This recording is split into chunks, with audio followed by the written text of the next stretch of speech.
नमस्कार, आज तक देख रहे हैं आप, आपके साथ मैं हूं नवेद। और चलिए इस वक्त की सबसे बड़ी खबर जिस पर नजर डालेंगे इस बुलेटिन में। बेंगलोर के चर्च स्ट्रीट धमाके में इलाके में बम धमाका हुआ और कम तीव्रता के इस बम धमाके में 2 लोगों के घायल होने की खबर है। पुलिस के मुताबिक ये बम कोकोनट ग्रोव रेस्टोरेंट के पास एक गमले में रखा था। धमाका करीब रात के 8:30 बजे यानी कि अब से कुछ देर पहले हुआ है। इस धमाके के बाद दिल्ली, मुंबई, पुणे, हैदराबाद, जम्मू और गुजरात में हाई अलर्ट जारी कर दिया गया। आपको बता दें कि 2 लोग इसमें घायल थे, जिसमें से एक महिला, वृद्ध महिला बताई जा रही है, जिनकी इस धमाके में मौत हो गई है। खुफिया विभाग के मुताबिक किसी बड़ी साजिश का ट्रायल रन हो सकता है। 8:30 बजे के तकरीबन यह धमाका हुआ। 2 लोग घायल हुए थे, जिसमें से एक की मौत हो गई है, वृद्ध महिला।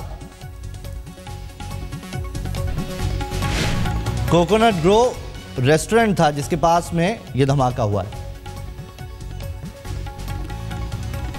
आईडी धमाके में एक महिला की मौत हो गई है।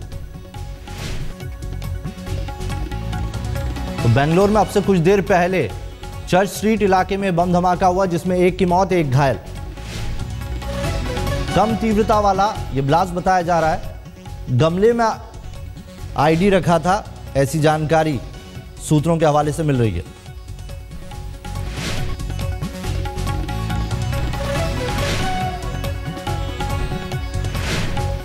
बड़ी खबर इस वक्त की, आईडी धमाके में एक वृद्ध महिला की मौत और एक घायल, जिसे अभी खतरे से बाहर बताया जा रहा है। घटना की खबर मिलते ही शहर के आला पुलिस अधिकारी मौके पर पहुंचे थे और जो खुफिया सूत्रों के हवाले से जानकारी मिल रही है। आपको बता दें कि खुफिया विभाग के जो सूत्र है वो ये कह रहे हैं कि किसी बड़ी साजिश का ट्रायल रन हो सकता है, क्योंकि आपको बता दें एक बार पहले भी बेंगलोर सीरियल ब्लास्ट देख चुका है।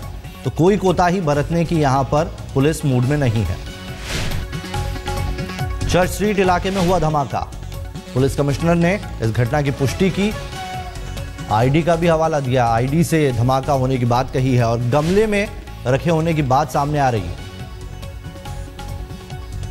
धमाके में भवानी नाम का शख्स घायल हुआ है।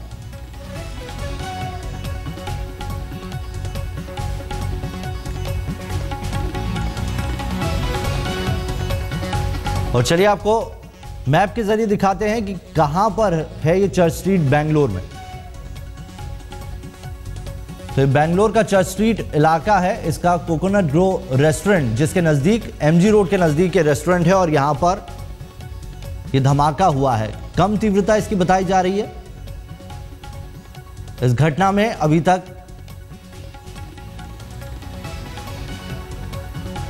और तमिलनाडु की भवानी नाम की महिला की मौत होने की खबर अभी सामने आई है इसमें। तो बड़ी खबर इस वक्त की, बेंगलोर बम धमाके में एक महिला की मौत हो गई है, जबकि एक जख्मी है। वृद्ध महिला, भवानी नाम बताया जा रहा है। महिला तमिलनाडु की रहने वाली थी और एक अन्य शख्स घायल बताया जा रहा है। मृतक महिला का नाम भवानी है, तमिलनाडु की रहने वाली है। इस महिला की इस घटना में मौत हो गई है। वृद्ध महिला थी, वृद्ध महिला के साथ एक और शख्स घायल था, जिसे खतरे से बाहर बताया जा रहा है।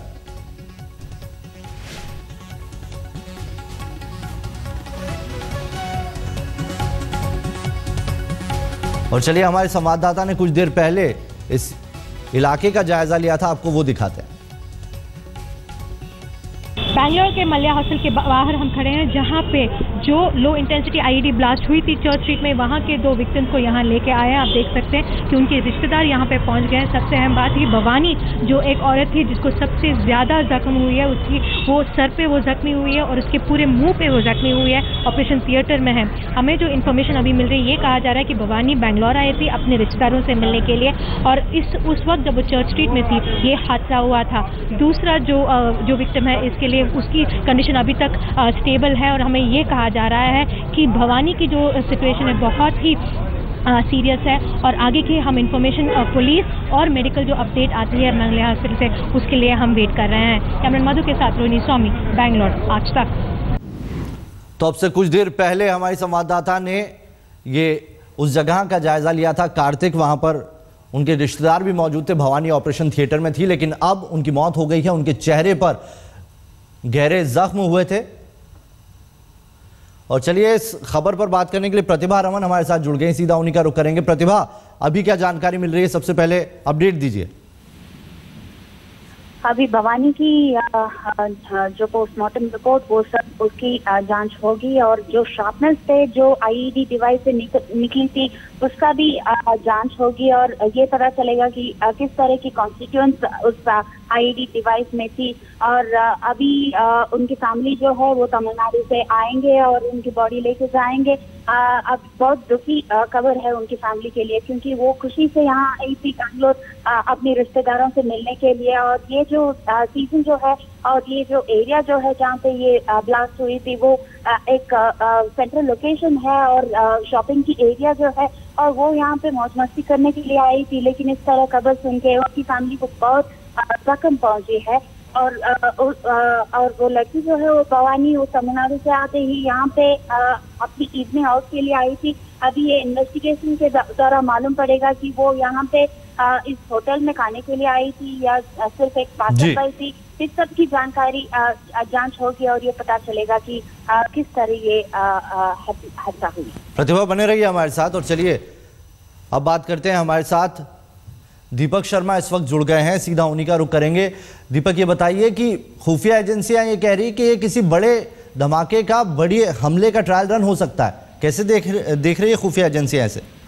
देखिए, जो रिपोर्ट आईबी ने अपनी सिचुएशन रिपोर्ट दी है अभी गृह मंत्रालय को और जिसे राष्ट्रीय सुरक्षा सलाहकार को भी भेजा गया है, उसमें ये अंदेशा बताया गया है, ये फियर उसमें बताया गया है कि ये एक ट्रायल रन हो सकता है और बड़े धमाकों की तरफ संकेत कर रहा है। क्योंकि 15 दिन पहले ही एक इंटरसेप्ट हुआ था जिसमें बैंगलोर, मुंबई और हैदराबाद 3 जगहों पर इस तरह के आतंकी हमले की, खासकर आईडी डिवाइस के सहारे बम धमाके की बात कही गई थी और आज तक ने उसको दिखाया भी, तब खबर ब्रेक भी गई थी। जो सबसे बड़ी बात नावेद सामने आ रही है वो ये है कि आईडी डिवाइस एक मॉड्यूल की तरफ इशारा कर रहा है और बैंगलोर में पिछले साल 13 अप्रैल को एक ऐसे ही आईडी डिवाइस जो है एक्सप्लोड किया गया था। 16 लोग घायल हुए थे। किसी की मरने की खबर तब नहीं थी, लेकिन कुल मिलाकर इस पूरे धमाके को उस धमाके से भी जोड़कर देखा जा रहा है। और जो हाल फिलहाल में जो इस तरह की एडवाइजरीज भेजी गई हैं उसमें कुछ आतंकवादी संगठन से भागे हुए आतंकवादियों के नाम हैं, उन सब से जोड़कर उसको देखा जा रहा है। 2-3 लोगों को जो आईबी रिपोर्ट्स बैंगलोर से आ रही हैं उनको थाने में पूछताछ हो रही है, लेकिन हम ये निश्चित तौर पर नहीं कह सकते कि जो 3-4 लोगों को वहाँ से विसिनिटी से उनको डिटेन किया गया है क्या वो संदिग्ध हैं या सिर्फ वो एक चश्मदीद हैं।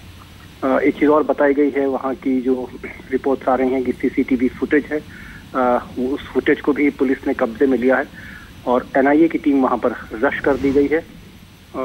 राष्ट्रीय सुरक्षा सलाहकार अजीत डोवाल वो स्वयं आईबी के डायरेक्टर से बात कर रहे हैं, प्राइम मिनिस्टर ऑफिस को भी इसकी सूचना दी गई है। कुल मिलाकर एक बड़ा संकेत हो सकती है और जो डराने वाली बात है वो ये है कि कहीं ये एक बड़े धमाकों का ट्रायल रन ना हो। ये एक बहुत बड़ी, एक साल के आखिर में इस तरह की जो एक घटना है, कहीं ये एक बहुत बड़ा संकेत ना हो, इसको लेकर पूरी तरह से मुंबई में, पुणे में, हैदराबाद में, कोची में, दिल्ली में रेड अलर्ट किया गया है। दीपक, पहले की अगर बात करें तो बेंगलोर, चलिए आप बने रहिए हमारे साथ, पहले दर्शकों को ग्राफिक्स के जरिए बताते हैं कि इस घटना के बाद अब कौन कौन से देश भर के इलाके हैं जहां पर हाई अलर्ट घोषित किया गया है। दिल्ली, मुंबई, पुणे, हैदराबाद, गुजरात और जम्मू, ये वो इलाके हैं जहां पर बेंगलोर में धमाके के बाद अब अलर्ट घोषित कर दिया गया। आपको बता दें कि कुछ दिनों पहले ही आज तक ने खुद ये खबर ब्रेक की थी और बताया था कि खुफिया एजेंसियों को ऐसे संकेत मिले हैं कि हैदराबाद, बेंगलोर में कोई आतंकी घटना हो सकती है और यह घटना उससे भी जोड़कर देखी जा रही है। और चलिए इस खबर पर अब गृह राज्य मंत्री किरण रिजिजू का क्या कहना है वो सुनाते हैं आपको। ऐसे वो लो इंटेंसिटी ब्लास्ट है, 2 इंजर्ड होने का खबर आया है। अभी हमारे गृह मंत्री जी से, चीफ मिनिस्टर से बातचीत हुआ। यहाँ से ये निर्णय हुआ कि तुरंत हमारा जो भी एजेंसीज हो, कोई भी मदद हो कर्नाटक सरकार को, अभी तुरंत हम लोग देंगे अगर वहाँ ऐसे महसूस हुआ कि जरूरत पड़ेगा। मुझे लगता है कि क्योंकि बहुत बड़ा इंटेंसिटी ब्लास्ट नहीं है, इसलिए अभी कुछ कहना वो संभावना नहीं है कि उसका पीछे कौन है, क्या है, लेकिन जो स्थिति जो है उसको अभी काबू में है और बहुत बड़ा इसका नुकसान अभी नहीं है। तो आईडी से ये धमाका किया गया है और आईडी से धमाके करने को लेकर अब खुफिया एजेंसियां एक मॉड्यूल इसके पीछे तलाश करने की कोशिश कर रही है। हमारे संवाददाता अरविंद ओझा हमारे साथ जुड़ गए हैं। अरविंद, आपसे ये जानना चाहेंगे कि खुफिया एजेंसियां किस ओर अब अपने जो पूरा नजरिया उसे लेकर चल रहे हैं। आपने कुछ दिनों पहले खबर बताई थी कि किस तरह से मध्य प्रदेश और दूसरी कुछ जेलों से कुछ आतंकी फरार हुए हैं और उनके ऊपर भी अंदेशा है। जी बिल्कुल नावेद, और सबसे पहले आपको बता दूं कि एजेंसी का फेलियर है, बेंगलोर धमाका एजेंसी का फेलियर है। फेलियर इसलिए है कि 14 दिसंबर को बेंगलोर पुलिस के ट्विटर अकाउंट पर अननोन ट्विटर से एक ट्वीट किया गया और थ्रेट किया गया कि हम बेंगलोर में धमाका करेंगे। उसके बाद 17 तारीख को फिर एक अलर्ट आता है कि यूएई से एक शख्स जो अलकायदा का रिक्रूटर है, आज तक ने उसकी खबर भी दिखाई थी, सुल्तान अब्दुल कादिर अरमार, जो बेंगलोर की तरफ आ रहा है। एयरपोर्ट पर एक शख्स को डिटेन भी किया गया, लेकिन उसके बाद उसको छोड़ दिया गया। लेकिन जो हमारे सूत्र बता रहे हैं कि जिस तरीके का ये एक्सप्लोसिव है, एकदम मिलता जुलता है पुणे से और जो बिजनौर में हुआ था उससे। लेकिन जो एजेंसीज है वो सबसे पहला शक सिमी पर कर रही है, जो खंडवा जेल से 2013 को टेररिस्ट भागे हैं। पहला शक उन्हीं पर जा रहा है क्योंकि इस तरीके का एक्सप्लोसिव वही इस्तेमाल करते रहे। लेकिन फिलहाल जांच चल रही है, लेकिन ये सीधे सीधे जो बेंगलोर धमाका है वो सीधे सीधे एक फेलियर है। हम तमाम 6 जो कैदी थे जो फरार हुए थे खंडवा की जेल से, आतंकी फरार हुए थे, उनकी तस्वीरें भी दिखा रहे हैं हम। ये सिमी से ताल्लुक रखते थे और आईडी से ब्लास्ट जो सारा सामने आया है वो जो इतिहास है वो सिमी और आईएम का ही दर्शाता है। जी बिल्कुल, और ये जो आईईडी ब्लास्ट है, लो इंटेंसिटी का इसको कहा जा रहा है, क्योंकि लो इंटेंसिटी का कहा जा रहा है फिलहाल। लेकिन जिस तरीके का ये जो ब्लास्ट जो मैं देख पा रहा हूँ, सिमी और ब्लास्ट, सिमी के जो टेररिस्ट हैं, आज तक में आधे घंटे इनकी खबर भी दिखाई थी और जो हमारे सूत्र बता रहे हैं कि बिजनौर से भागने के बाद इनका लास्ट इंटरसेप्शन वो बेंगलोर में ही मिला है। पहली चीज ये। दूसरी चीज ये कि 14 दिसंबर को बेंगलोर पुलिस के ट्विटर अकाउंट पर बकायदा धमकी दी जाती है कि हम बेंगलोर में धमाका करेंगे। उसके बाद बेंगलोर पुलिस अलर्ट जारी करती है, उसके बावजूद भी ये धमाका होता है। तो 14 दिसंबर से 17 दिसंबर के बीच बेंगलोर पुलिस को और एजेंसीज को तकरीबन ये क्लियर हो गया था कि बेंगलोर में इस तरह की कोई वारदात हो सकती है और इस सब के बीच थ्रेट धमकी देकर इस तरीके का धमाका किया गया, जो एक चिंता की बात है।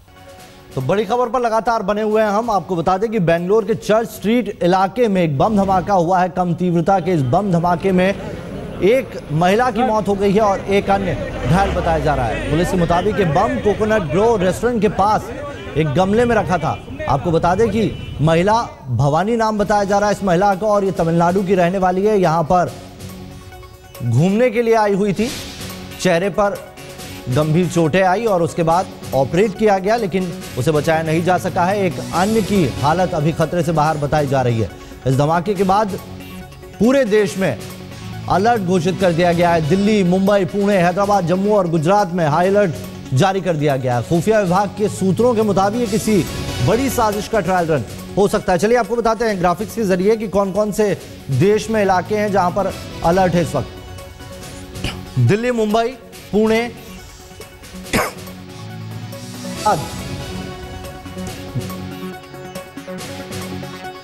जहां पर इस वक्त हाई अलर्ट है।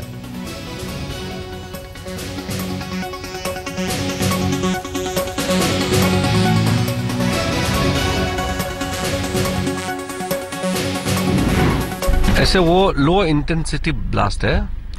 There may be rumors, but there is no information about any such blast from any other place in the city. There were some WhatsApp messages that were circulated about saying that, threatening that there could be a bomb blast here and there, including a bus station. We have alerted the local police officers. Wherever necessary, we will evacuate the people. तो बेंगलुरु में धमाका हुआ है और उस खबर पर लगातार हम बने हुए हैं। चलिए घटनास्थल से हमारी संवाददाता रोहिणी स्वामी हमारे साथ जुड़ गए हैं, सीधा उन्हीं का रुख करेंगे। रोहिणी, क्या जानकारी मिल रही है, ताजा अपडेट दीजिए। जी, अब तक के लिए मेरे पुलिस के सूत्रों से मुझे ये जानकारी मिल रही है कि ये जो आईईडी एक्सप्लोजिव थी ये दो पॉट्स के फ्लावर पॉट्स के बीच में रखा गया था। अहम बात यह है कि ये एक न्यूज़पेपर में उसको रखा गया था, उसके बाद एक सफ़ेद कपड़े में बांधा गया था। ये जो धमाका हुआ 8:38 पे हुई थी, बेंगलुरु पुलिस कमिश्नर का कहना है।